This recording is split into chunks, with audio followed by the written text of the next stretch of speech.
Anne Paps. On va parler d'influenceurs. Est-ce que vous connaissez des influenceurs? He blocked me. Pour de nombreux influenceurs, le mois d'août est une période creuse. C'est le moment pour eux de lâcher prise, de se déconnecter et de passer du temps justement avec leurs proches et de profiter de leurs vacances.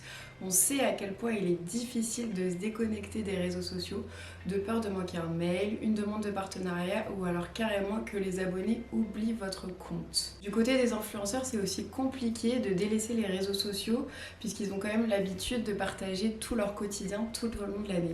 Pour la créatrice de contenu Alban Tomeret alias Enabla sur les réseaux sociaux, elle constate également une baisse de son audience sur ses principaux réseaux sociaux. Mais pas question pour autant d'arrêter quand même de proposer du contenu à ses abonnés.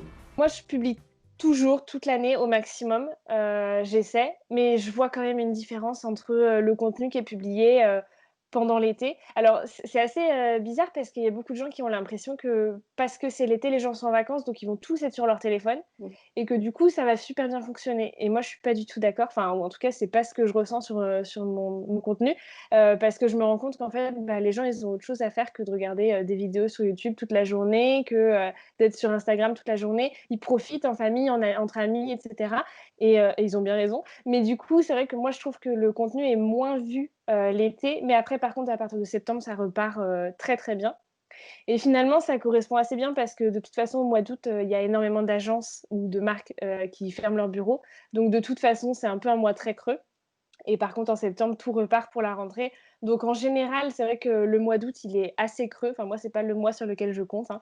Mais par contre, après septembre, ça repart, donc c'est assez rassurant.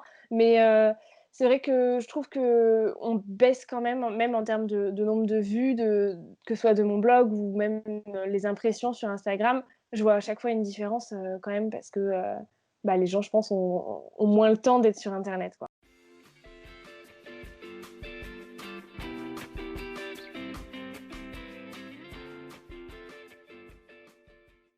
Mais tout le monde n'a pas la chance de partir en vacances et c'est également le cas de certains créateurs de contenu. Contrairement à Alban, c'est durant cette période-là que Lena Situation a décidé il y a 4 ans de publier énormément de vidéos.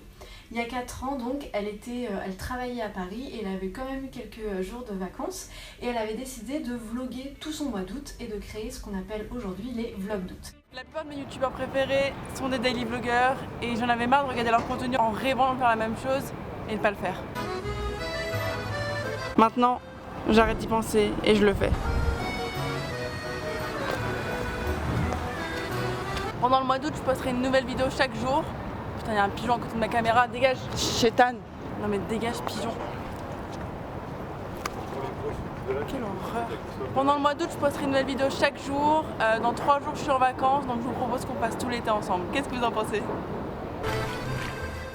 Chaque jour, elle publiait son quotidien en filmant ce qu'elle faisait tout au long de la journée pour montrer que elle aussi, elle n'avait pas eu cette chance de partir en vacances, mais c'était aussi une période où elle avait un peu plus de temps pour créer du contenu et où elle a imaginé tout ce concept.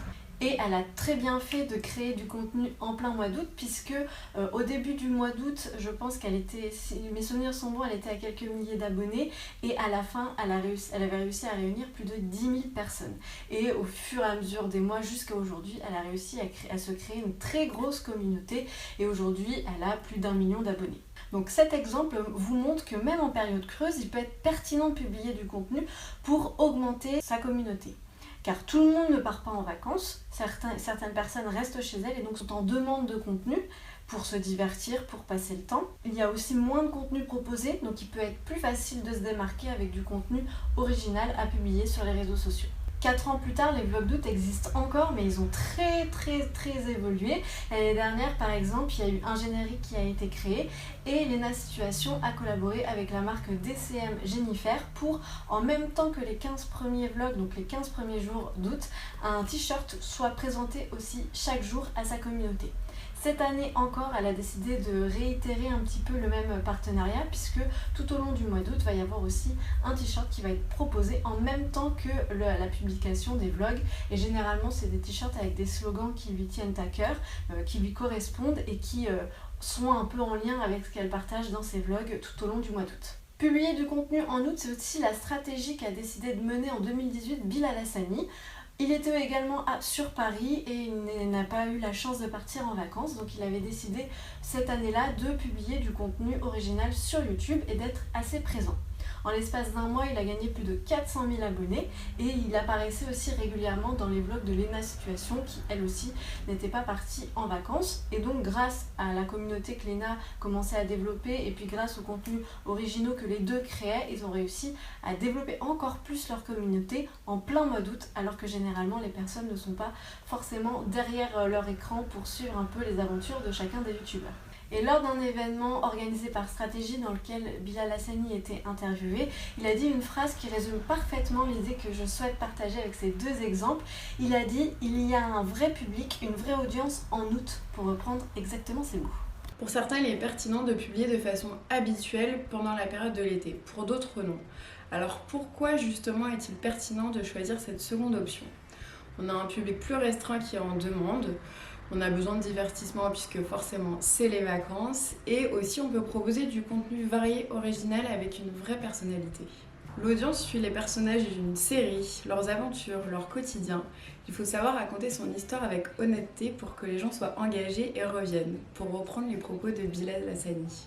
De votre côté, est-ce que vous regardez aussi des contenus en août, même si vous êtes en vacances ou même si vous ne l'êtes pas? Est-ce que vous êtes demandeur? N'hésitez pas à nous dire tout ça en commentaire, à dire aussi ce que vous avez pensé de cette vidéo et si vous avez d'autres exemples à nous partager de créateurs de contenu qui décident de publier plus pendant l'été et qui ont eu de très jolis résultats. N'hésitez pas non plus à liker la vidéo, à la partager aux personnes qui seraient susceptibles d'être intéressées et surtout aussi à vous abonner pour nous permettre de développer encore plus cette chaîne et nous on vous dit à très vite. Salut!